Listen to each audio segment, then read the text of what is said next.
like a better matchup into the Invoker versus the Doom, but I still think that's not going to be enough. Even though Boranija is a god on this Storm Spirit, Liquid is the fertility, the lockdown, the team fight, the aggression, the lanes, like everything's looking pretty good. All right, so it looks like the boys of Liquid do have the shenanigans behind them. They've also got my panel behind them. Let's see if our casters feel the exact same way. We've got our boys, Pixie and Fogo, for one more time.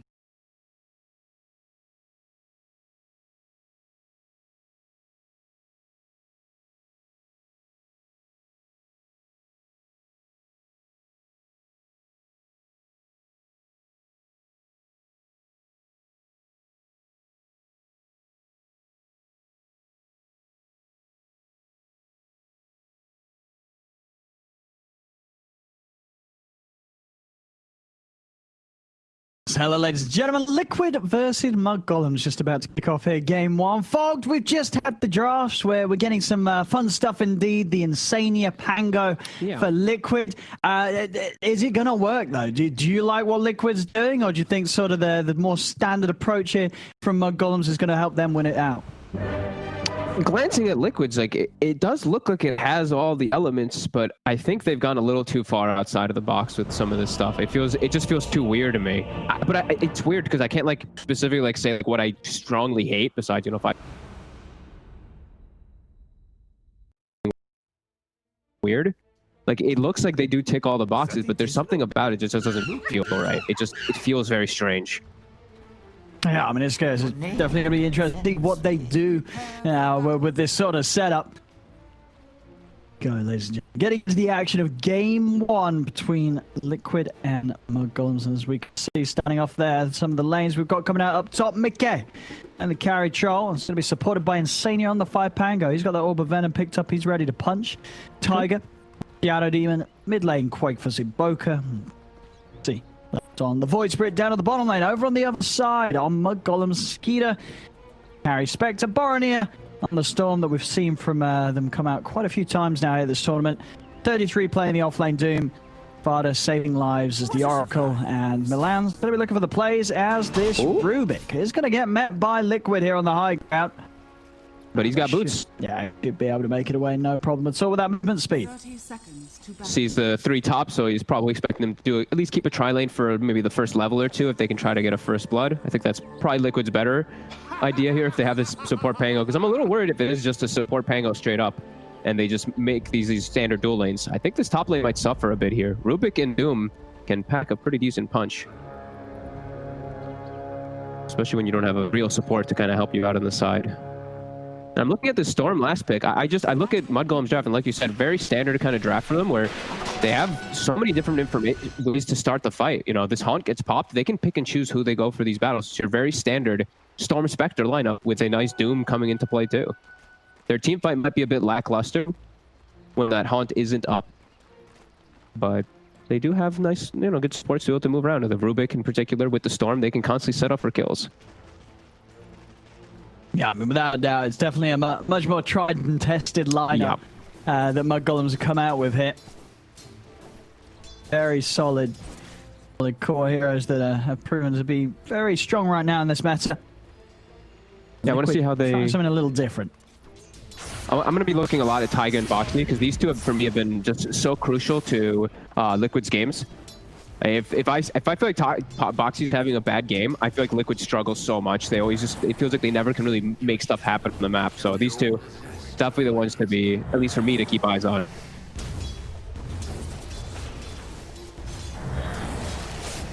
Right, I mean, how much pressure do you think they are going to be able to put onto these two? I mean, so we're seeing Skiter, he's going to have the help of FATA removing the stacks of the poison. Is that sort of enough to mean the Skiter's not going to be too interrupted by these two down here, or what do you expect from Liquid to come out of the early few waves and levels? They can probably punish FATA on the side. Oh, free courier for FATA, okay. They can probably punish FATA on the sidelines there, but I think on Skiter, once he gets like these points in dispersion, you negate too much of the damage, and you're always just going to have this lane pushing in. They also have their pull available immediately, so like FATA, at some point he can just walk over and start pulling. So I think this lane should be just fine for the side of Golems. Oh, looking at over the other lanes, mid lane, very even so far in the first few waves. qojqva from Boranija keeping it close, and up top, we're seeing the two supports keep each other busy. miLAN and iNSaNiA just poking each other away from their respective cores, and in turn that's just giving the space for 33 and miCKe to trade farm. Nobody really feeling under too much pressure up here for now. iNSaNiA is actually doing a very good job of just bullying miLAN a lot here, even though miLAN, he has a level 2. Just done a great job of just resetting the lane positioning, and miCKe is able to get free farm. Can they stop the pull, though, is the question. If miLAN does get this pull, this is going to prove to be a pretty big concern up top for XP at least. And yeah, the pull is done. But this is one of the concerning things about having a melee 5 position some of the times, is just breaking that pull is very difficult. Yeah, so miCKe's going to have to contest. Yeah. Mess around with them a little bit. miCKe steps over. Another courier of Liquid's falls. miLAN wiping out iNSaNiA's behind him. iNSaNiA trying to run him down, but just see at these early levels, not really too much you can do over the quick swashbuckle. And they can't threaten the Doom at all up here either, so it's going to be a free farm for 33 with level 2 on that Devour. He's going to go look for a nice creep to grab. Got a pretty damn good one for aggression. Probably the best one, actually. At 50 mana for huge damage on the Doom. If they look to get aggressive top it all, now they can, for sure. Try and go for miLAN here. The slow. miLAN, he's going to pop the stick charges. miCKe, can he quite get the last hit? And he can't. 33's having a step forward. Drop the clap and push Liquid back. So the Liquid's not going to be able to find first blood yet. Yeah, doing better than I thought they would up top. But it is versus the Doom, and Doom, you know, a bit passive, of course, for these first few levels. He's starting to get his strength since he got a good creep eaten. They're chasing now iNSaNiA.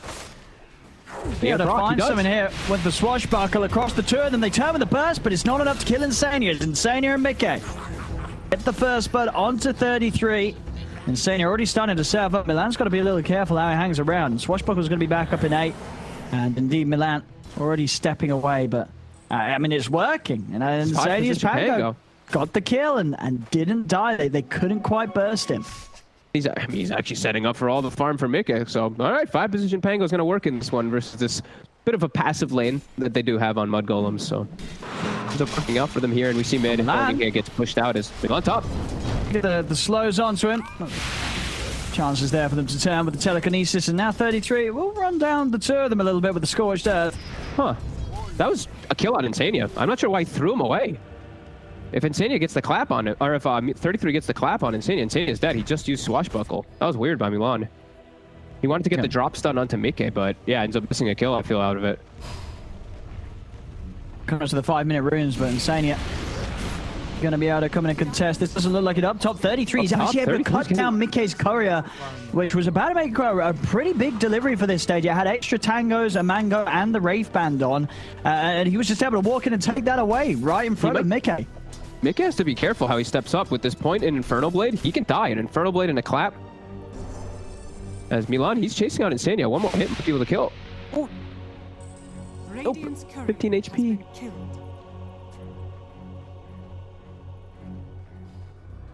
miLAN.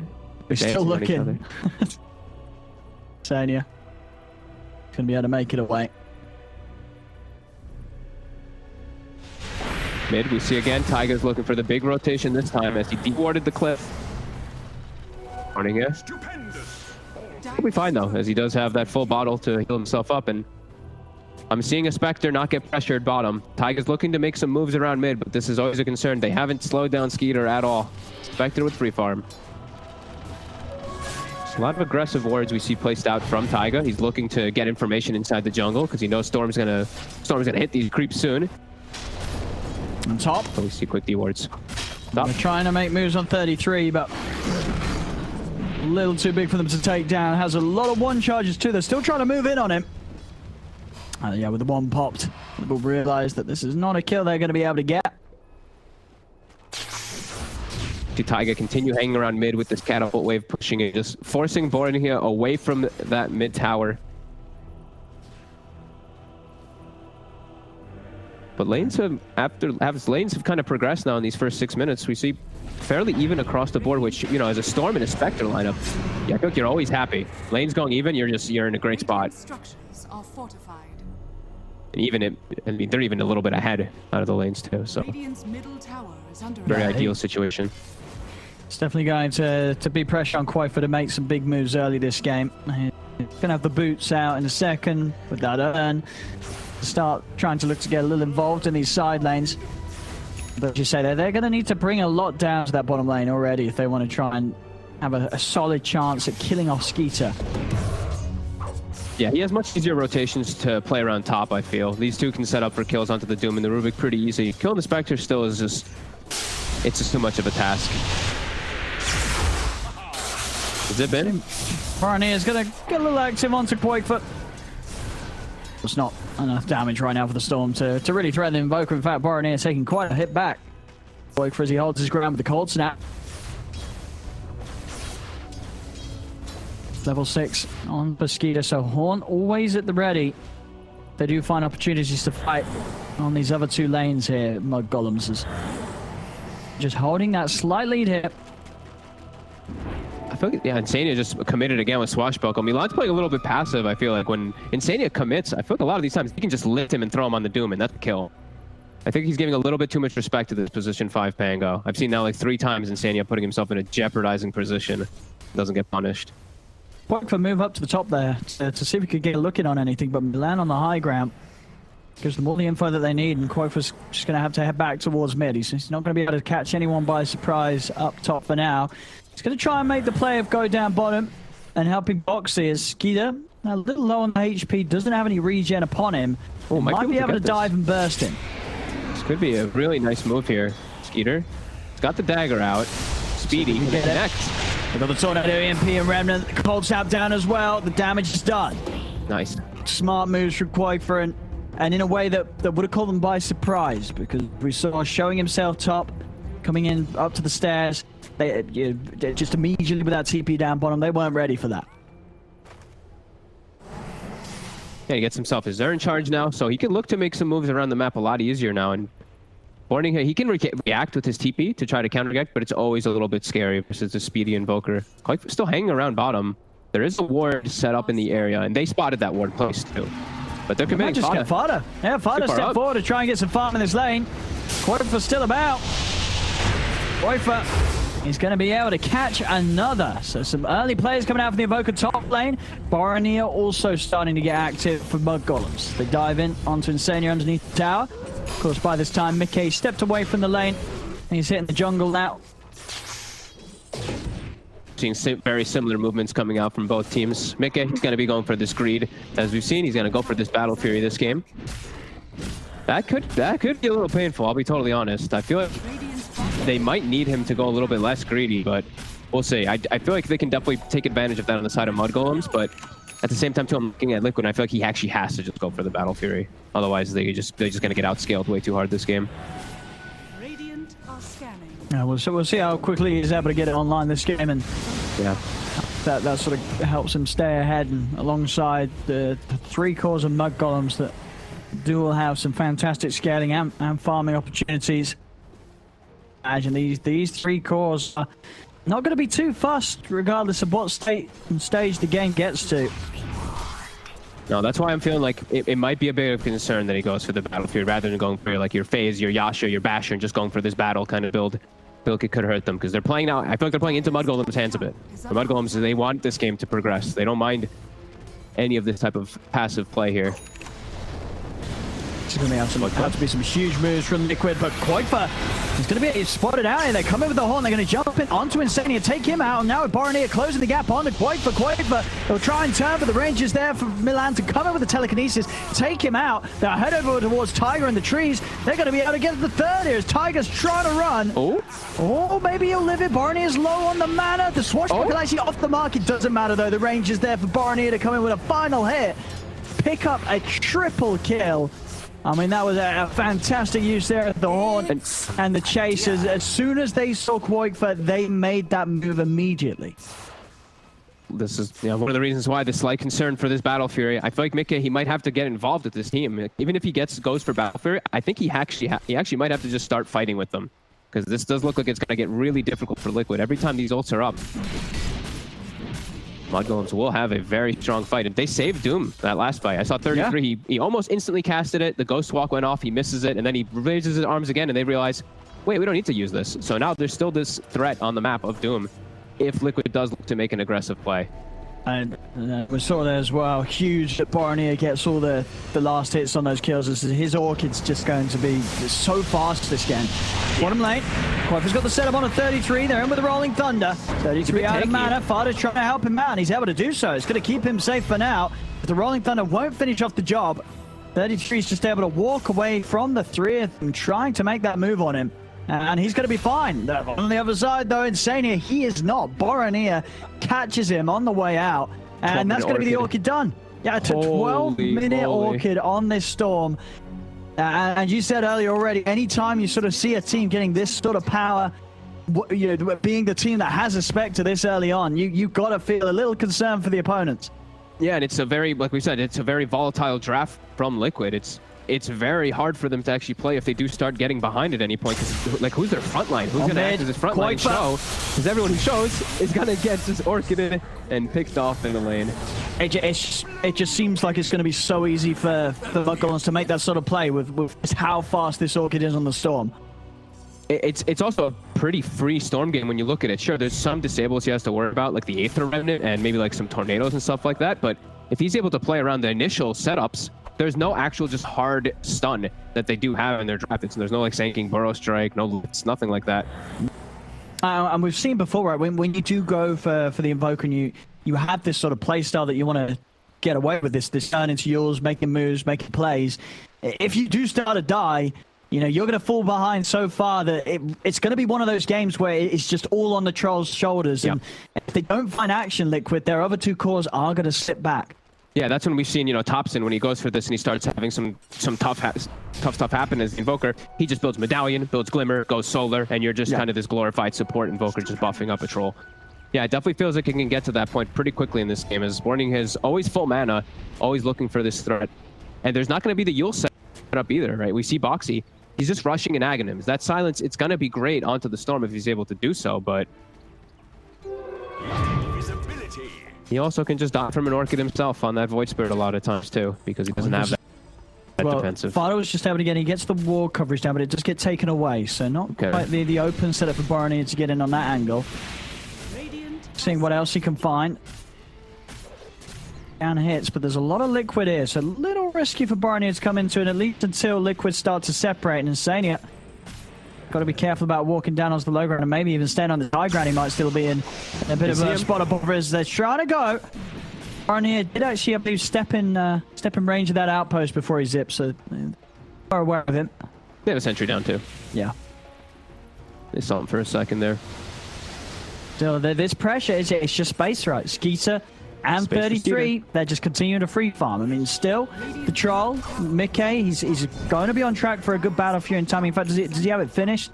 I think he does, yeah. So Battle Fury's done, 15 minutes in, still very solid timing here from miCKe. They've got some stacks prepared for him already. Oh, a nice stack. Oh, look at these. These are juicy. Typical Liquid fashion. A nice quad Ancient and a quad hard camp right next to him with the Battle Fury. So, yeah, he's going to get pushed up almost to level 14 off of this. So he will be very farmed, but here comes the plays. Yep. Showing on the lanes, it's becoming increasingly harder and harder for Liquid to do right now. Against the Orchid and the Horn. So many ways of getting in on top of them, and 33 as well. BKB's nearly done. Phase runs BKB in with the Doom ready to pop. 33, he's going to be able to find his target every single time, so already just having, I mean, you know, all three cores, they're all able to just single out and focus whoever they want in these team fights with their ultimate setup. Oh, FATA's in position for a save, though. Yep, they're going to put the false promise straight away. Make sure Boranija is able to zip out to the side. And that will keep him more than fine. Liquid aren't going to look to chase this. Uh-oh. This is a 5-position Pango. Therefore, he does not have a point in his W. Therefore, it's a free steal for MiLAN. This is like one of the best spells in the game that you can get on Rubik. No cast animation, roll of thunder to set up in these fights. Oh? Yeah, not getting caught up by iNSaNiA. He didn't quite stand the angle with a swashbuckle. Okay, it's. I feel like we're sort of going to see a similar game as we actually saw from that last game in the previous series. You know, for Liquid, it's all about their carry. miCKe, he's got to carry this hard. Yeah, it's going to be a very heavy farm game, it does feel like, but that's just, I feel like it just favors Mud Golems. They have so many different forms of scaling. Rubik has a lot of different good spells to steal for MiLAN, and yeah, he has the best one right now. So in this downtime where there's no haunt, they still can't look to take advantage of it on Liquid, because now there's that stolen Rolling Thunder. Maybe they can kill FATA bottom. Yeah, they shouldn't have any problems here. Taking him out. MiLAN's going to come in, though, and there's the steal. Over with the Rolling Thunder. Turn over towards iNSaNiA. 33 charging in, but iNSaNiA is able to roll out himself. He'll get away. Not enough control there from MiLAN to buy time for 33 to close in. Over towards mid. They're trying to chase for Boranija here. Boranija, he's zipped back up. Oh, no, what? I only can imagine that he clicked on his mini-map, but he was in the river. He literally just zipped straight back into them. That must have been a misclick. That's the second time I think we've seen that this tournament. We've seen some storms getting a little too close to their mini-maps. Yeah. I mean, that's the only explanation for that one. There was no other reason to make that move, as he just turns straight back into them. Look at this. They get the lift. 33's running in. He gets the Doom. Taiga tried to save him with the destruction, but the Doom was already down. miCKe is going to try and run from this. FATA, has he got enough damage to push miCKe over the edge? They do. Dagger's out. miCKe is taken down. And just the moment that Liquid, they finally are getting something rolling for them, something good, beating on towers, they lose the hero that's everything for them. And it's right around, I guess, Orochi. Well, looks like they're going to try for. going to go for. Not necessarily the sort of the optimal Roche taking lineup, but I guess with the Blade Mail, the tankiness, the Spectre, they can do this. And Stolen Disruption. They've got the double illusion Spectres for the Desolate. This actually makes it that much more possible. Oh, it really does. I mean, Liquid know it's up. They're going to try and roll in. iNSaNiA, he's got the Rolling Thunder coming through as 33 is low. iNSaNiA not going to be able to find the bounce. They'll wait outside the pit for now. Jump forward from Boxi. He's in onto FATA. FATA's going to get burst down, but Boranija is looking for the backline. Straight away over to qojqva. qojqva able to protect himself with the self-kills. 33 slams down the stun. Silence is there onto Boranija, but it's not going to stop him taking down qojqva. Boxi jumps over to the side with the Astral Step. Back. Boranija. Side 33 is taken out, and Liquid, they've found two. Whoa, and miCKe's here. He should be able to finish this off unless Boranija is able to get a good zip off. Pop the battle trance. And straight away for that extra sort of chance to take it down at a bit of a quicker speed, but that means he's not going to have it to save himself. Haunts up, jump forward on the side, Skiter's in, but Roche is taken. miCKe's able to get the kill and the Aegis. He grabs both. To the side, Boranija trying to burst down iNSaNiA, but the Glimmer Cape stays there. iNSaNiA's going to be able to get away, and now with the Remnant Torn onto Skiter. Skiter's in trouble. He's falling low, post the one charge, will manage to maneuver himself up to the high ground with Dagger. He's out of there, but Liquid, they get the Roche and they get that Aegis from miCKe.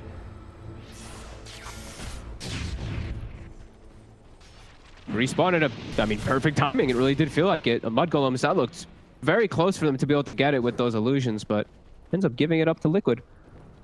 We still see qojqva though. He's the one who's really suffering. He bought back in that last fight to make sure that they can ensure that roast. And just look at it in that way, how much it's suffering. So it's still going to be a really tough task for miCKe, even though he has this Aegis. It might not feel like the strongest Aegis. It's just going to be an Aegis to farm. Mud Golems, I feel like they can still fight even into this, because it's on the Troll, who's sure he's got the SNY and the Battle Fury now to fight, but the rest of the 4 heroes are still pretty fragile. And they do have Haunt as well as full mana on Storm and Doom. Oh, I think Skiter go back to base refresh. They might be able to look and set up for a smoke gank here. And so, sort of looking at the heroes that Mud Golems have, you know, just despite the fact that miCKe is as farmed as he is, would you say that Mud Golems have the tools to deal with a very farmed Troll this game? Yeah, they have the Doom. However, I think there's always the one X factor when I see Shadow Demon versus Spectre is if Taiga's able to get Ags. It's like this type of swap of these carry matchups because Dispersion's just gone the whole game. Can get with the smoke. miCKe going in the lane. They want to try and get the heroes behind him, but there's a lot of them. Liquid coming down in full force to this bottom lane. Mud Golems want to try and make a jump. Boranija is looking for an opportunity. That's the vision favoring them. They've got the lift up. They'll jump iNSaNiA first, but the disruption comes out from Taiga. Taiga buys a bit of safety for him. Boranija turns his attention over towards Taiga. iNSaNiA not able to get the Rolling Thunder off in time as there's 3 down. Now they'll turn over towards miCKe. miCKe's trying to run, but the 33 hot on his chase takes him out the once. Now Aegis taken out. Boxi is trying to create some sort of a distraction, allow space for miCKe to live, and it will work. miCKe is going to be able to escape, but it's at the cost of every other member of Liquid. And I feel like that could start to be the story we're going to see here. Everybody but miCKe dying as everyone else is just feeling so weak. We saw in that fight, as soon as the horn came out, both supports and qojqva, they fell over immediately. Yeah, they're able to pick and choose and get the perfect initiation every single time with this draft. That's why we're seeing it picked so often, right? The Storm and Spectre combo. You always can just break the initiations. 33 just gets the Doom on whatever target he wants. And then, yeah, they steamroll over the fight with ease. But that's really going to be the name of this game here. Has this Orchid to this limited ways to be able to purge it off. Like Boxi not having a Yule Scepter, just having this Ags Rush, just gets Orchid in the fight too, and he does come in to try to help. And yeah, Skiter hitting very good timings. Manta on his way toward the defusal, and it's don't like it. It's all going to be enough. It's really just miCKe. They have to all the weight on his shoulders and just have every buff for him. They're going to try for the smoke, Liquid. See what they can find around mid lane. miCKe leading the way. Boranija steps up with the invis. Boxi's trying to jump with the backlines to look to burst. FATA, is he able to do so? FATA still alive for now. He's been tornadoed up on the side. 33 jumps in with a Hoostop. He's able to catch up both qojqva and Taiga. Taiga coming out with the self-destruct and keeping himself safe. miCKe moving in onto 33, but they've lost Taiga. Rolling through iNSaNiA. Doesn't really connect to one at all there. Able to pull back Skiter. Battle Trance comes out. Skiter getting low, but he puts the Manta. He's out to the side. 33 tries to jump in to save him, but Skiter goes down. Liquid get the big kill. They get the Spectre. Radiant structures are fortified. Still seeing how much damage they can do, especially with all these ults being down. About 20 seconds though till Doom is back up. Mudgolem's still lingering in the area looking for a jump, but damage is done. A great move from Liquid, punishing those cooldowns and getting the big kill, getting that Spectre. And I think that miCKe got the last hit as well too, so nice little jump of gold for him there. Keeping him solidly at the top of the game. That BKB money, it's got to be done. So between the BKB and the Battle Trance, miCKe has now become a very hard hero to take out. I mean, as we've seen, Mudgolems, they can pretty much deal with the rest of Liquid, but miCKe is certainly going to be quite the ordeal to take down. Unless they just doom him, which could definitely still happen, especially now that everything is up. So Liquid still has to play really well around these cooldown timings, but they do have some nice driving forces. iNSaNiA also does have a Blink Dagger, so he can look to actually get some good initiations himself if he doesn't just die immediately to the Haunt.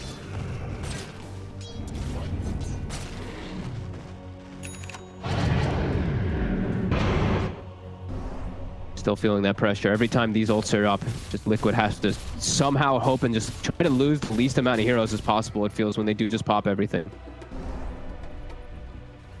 So we are seeing qojqva. He's just going for, I mean, he's got Boots of Travel queued up. I guess he just wants any ways to be able to disengage and reset if he does get doomed and run from the Haunt. I would like to see him build some type of buffing items for miCKe though. I do want to see him go for Solar Crest. Move from Mudgolems. You say the real challenge and task is just taking out the troll. I'll zoom in on him. I'll find iNSaNiA. They'll go for an easy kill. iNSaNiA presents himself. Boranija is still with mana to play with. Boxi did jump in on this. He's used both of his steps, but Boranija, does he want to chase this up to the high ground? He does. And onto Boxi. Glimmer Cape safe will be there, but they've got the counter. Dust is out. Tornado coming into play as well as the disruption to try and keep him safe. Boranija able to zip to dodge the MP, but he zipped straight to the hands, but the false promise save is there. Horn comes out, Skiter jumps in over towards Boxi. miCKe, he did not use either the Battle Trance or the BKB. He's still got both. So it looked like it for a second. It looked weird because he had the Alacrity buff. Yeah, that's what it is. He keeps sort of changing his form, and it looks like he's popping the trance, but you're right. He saved both of them, so still good to fight on the troll. And not too bad. That was the Haunt used, and they did lose.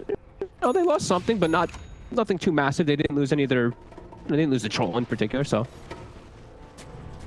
still have to watch out. His Doom is still available, and Boranija, he has full mana with these 16 Bloodstone charges. While Liquid still playing, hugging each other. Skiter knows he can just get all this farm down bottom now. As yeah, Liquid, they really have to just play sitting behind each other. So I feel like this is just going to allow Skiter to always get so much farm on the map during this downtime too. The threat of the storm is always there. 5k lead for Mudgolems, and you know, as big as miCKe's troll is, it definitely does feel that Liquid are are playing the riskier game right now. When you do have this strat where it's all in on your carry. Boxi. Been caught in the river.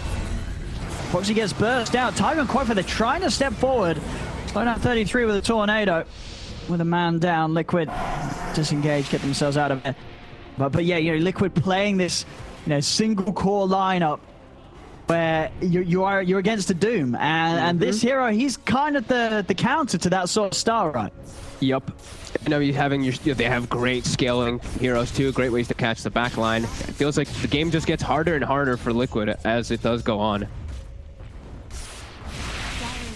But how do they break it? They have to pretty much just play perfect around these haunt cooldowns, and right now it is down, but they keep losing a hero. That was their big move. They did that big smoke to try to catch people while haunt was down, and Boxi ran through the river and kind of gave it away there as they were set up on the high ground. They have to be a lot more careful. They can't. I feel like if they make like 1 or 2 more of these type of mistakes, the game is just going to be at a point where they just can't fix it. It really feels like they have to play perfect on the side of Liquid. Dire's bottom tower is under attack. And you can see it from Golems as well. They don't really feel under too much pressure at all right now. Now that the Troll's going to get infinitely more farmed, they always do have that solution with the Doom. I didn't actually see this too. MiLAN has Shadow Purge. He has the Demonic Purge stolen too. So, I mean, versus miCKe, if there's a fight that kicks off, he just purges the Troll, and it's disastrous. So the fight does kick off pretty soon, which I feel like Golems is going to force a fight any moment now as a DD spawns top, and they have everything available. Roche also back to life. Be that big timing. A Basher finished up for miCKe, so he's hitting a pretty big peak timing as well too, but really seeing how tough of a hill it is for him to climb as he's all alone. qojqva has half the net worth of all the other cores in the game on the side of Golems. But there's the jump. 33 is in.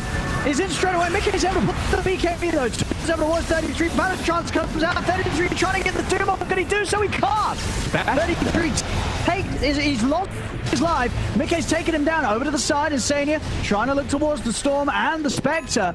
They've lost 2 on Liquid. They're now got to try and get miCKe out of there. No BKB and no battle chance. Boranija trying to chase, but doesn't really have the mana to continue to do so.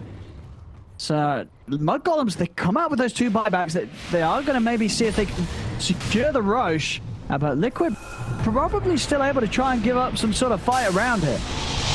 It's very scary for miCKe to get involved in the fight, though. qojqva. Oh my God, the Invoker, they can. That's one. Yeah, I think Golems knows that miCKe can't turn up to the no battle trance, no BKB. He can just get killed in a single disable. There's a Doom available, so this should be a free roast for them to set up for. Got some fantastic Aegis and cheese carriers here. The best. As we're up to 20 Bloodstone stacks for Boranija, and Skiter hits level 21 in that last fight too, so some HP talent and almost a finished Scotty on top too. And yeah, the story continues. It's just miCKe versus the world. As you know, like you said, this game does feel like the last game that we just casted, where it looks like 4 heroes are going to take over the top 5 net worth, and it is getting there. I mean, that doesn't happen every day. I mean, to see it sort of 2 games in a row is quite something. Yeah. Only FATA being left behind is Boxi showing himself mid again. And still at this point, just no items to really save himself. But Taiga, maybe that'll do it. Comes in with a disruption. Boxi taking heavy damage here, trying to juke away, but the burst is there from FATA. Finishes him off with Purifying Flames. Boranija, iNSaNiA can hunt down Taiga. Taiga's trying for the TP out, but 33's found him in the trees. So with a Who Stomp puts a stop to that. More Bloodstone charges for Boranija now. 11, 1, and 9. I do feel like, again, sort of before this tournament, really, we were in an age where Storm really struggled. I'm not quite sure about his exact win rate, but definitely when Boranija's had his hands on him, we've seen some great games from Boranija Storm this tournament. He's been dominating, really. Yeah. And it's always like they get this last pick where he sees a game where there's some limited disables, and he just takes advantage of it. I mean, 11, 1, and 9. He's 20 of the 23 kills for his team. He's having a pretty amazing performance with that 12-minute Orchid timing. And Boxi, like, I'm going to comment about this one too, because he went for this full aggressive build with the Aghanims, but not having this Yules or Dispel is it's just destroying him. Killed so many times, and they don't have setup either because of it. Like, if they had a Yules, maybe they can set up a little easier than Boranija, but without it, it's too hard. Boranija, he's going to try and have a bit of poke at miCKe. It's literally just a poke. Just a poke. Or maybe seeing if he can spook it, get some BKB charges out. He has so much mana to work with these Bloodstone stacks. He can play very aggressively here too at this Aegis. Scan is out. Catches him, but yeah, you can see the pressure that Liquid's getting just from a Storm being there. Yeah. Now Haunt is available, so there's always that threat of the outnumbering. I mean, and the thing is as well, you got to remember, the only time he actually died was when, as we imagined, the blunder did happen where he clicked the minimap. The only time he died was when he messed up, like, made a genuine mistake. Other than that, Liquid haven't been able to do anything about him. They need him to make those mistakes, as it seems, to actually have a chance of killing him. Yeah, he's really been on fire with his targeting in fights too. Finds himself a nice DD bottom and always carrying dusts. You know, these Storm Spirits, they understand. Especially him, he's always been the one who carries them. To be able to find these targets in the back. Skiter, he's pushing out top. qojqva, he's been kind of trying like rat mode here to deal with these creep waves. miLAN's hunting. He's into the trees, he's found miCKe! He's moved! He's gone! He's not got buyback either. Dead for 85. That was a huge catch there. I mean, I'm not quite sure what gave them the info to know that he was in the trees, but miLAN hunted him down. I mean, what would you imagine they would have... What did they see that gave them that? I guess they have the wards around here. Did he come through the triangle and they knew he was still hanging around? But yeah, miLAN just straight in. He knew he was hiding. He just knew. I glanced top to see where Skiter was, because Skiter was pushing out the wave. I mean, that's a huge catch to find there. I mean, this whole game, it is miCKe versus MudGolems, and miCKe's dead for a minute. Boranija is in. I mean, there's no miCKe. It's time for them to start having some fun, MudGolems. They don't care about any of the other members of Liquid. You just go and dive the base, dive tier 4s. They don't care. Liquid's got nothing against the rest of them. As Boxi, he's down. They lose miCKe, they lose everything. They have nothing against the rest of MudGolems. As MudGolems take the tier 3, they're going to take the racks here as well. And this is, this is the weakness when you have these sort of drafts that end up in a 4 protect 1. You lose that one, and you really do lose everything. Yeah, 4 protect 1 into a Doom as well. And just, it looks like Liquid, they were trying something out this game, right, with this 5 Pangolier. MudGolems just did a very cookie cutter strategy. Yep. Played it to perfection. And yeah, it felt like Liquid's, the hope disappeared pretty early on in this game, probably around like the 25-minute mark. Started to really take a turn for the worst, and at this point, yeah, it's just impossible for miCKe. Look at this, just look at the net worth. Yeah, they have 4 of the top 5. That's insane. Oh no, Liquid having a rough one here. But as you say, maybe a bit of experimenting. I mean, this experiment, it's not over yet, but so far it doesn't look like the results are going to be too great for Liquid. No. And they're not even able to get something I was hopeful for them this game, is that Aghanims on the Shadow Demon, to actually give miCKe a fighting hope versus that Spectre. They're going to go for a smoke here. Let's see if they can catch off guard, as Haunt is still cooldown 15 seconds. See what they can get with miCKe. Leading the way. Spectre's the big one. Spectre too. He's got a cheat though. He's pretty buff. And Tornado is off the mark. Might not matter. They have the silence after the Manta. They're in onto him. He's got the blame mail off. He's able to pop the cheat. miCKe, so much damage to himself. He's got to be careful. 33's going to jump in, but the Rolling Thunder is there. They will be able to finish him off. miCKe's low though. He's being held aside. Pops the BKB. Skiter coming back in with the buyback horn as they're just cleaning up once more. miCKe's BKB is about to come to an end. There's 4 dead on Liquid. And that's the problem when you're playing against the Spectre at this stage. Buyback horn, it's always going to be there. You blow everything trying to kill him, and Skiter's always just going to be able to press buyback, press R, turn back up, turn the fire around, and this one, it's looking pretty overfogged. Yeah, and even before he pops the Hunt, he almost killed everybody just with Dispersion and Blade Mail. They were all at like 20% to 40% HP. It was an easy cleanup for all MudGolems, even if Skiter doesn't buy back. As yeah, this looks like it's clear and cut for them to end. MudGolems just continuing to impress and just continuing to look real good in this tournament here. Oh, absolutely. Yeah, they keep not being catching some of the performances from MudGolems, then yeah, you've missed out on some very, very impressive showings, and as we said, some of them built around heroes such as the Boranija Storm. Long jump. iNSaNiA, he finds him, clips him with the damage, and I mean, it's godlike to boot. It's just insane that we're seeing such a Storm performance come out consistently from Boranija. You know, other people have tried to play the Storm, it's not working. Boranija, it really does feel like every game he's just crushing. He is just crushing to the point where I don't think you can go into a draft against this team and allow the chance for that Storm to come in as the last pick unless you're really confident that your lineup's got some solid Storm answers. I definitely agree. It just, he puts on way too much pressure on the map. Yeah. It's 12-minute Orchid just from his like rotation top getting triple kill. Just, it's been a constant threat the whole game for Liquid that they've been hand-holding because they can't show in lanes. And bottom. Look at the Doom. I mean, he's dead. miCKe just gets caught outside him and it's over. He's dead for 2 minutes. There's no buyback. This is the cleanup here from Mud Golems. And yeah, definite back to the drawing board for Liquid. The draft they tried this game, it just wasn't doing anything. miCKe got farmed. That was about it, really. Nothing else really happened for Liquid. As we're seeing here, one final cleanup from Mud Golems. Box is going down. Actually able to jump out to the side. False Promise keeps 33 alive. Find their best to fight, but there's no Boxi, there's no miCKe for over a minute. As there we have it. GG is called. And yeah, just a weird approach from Liquid. And I mean, we said at the start, Mud Golems, there's nothing really too surprising about their lineup. It's a solid, recognizable lineup.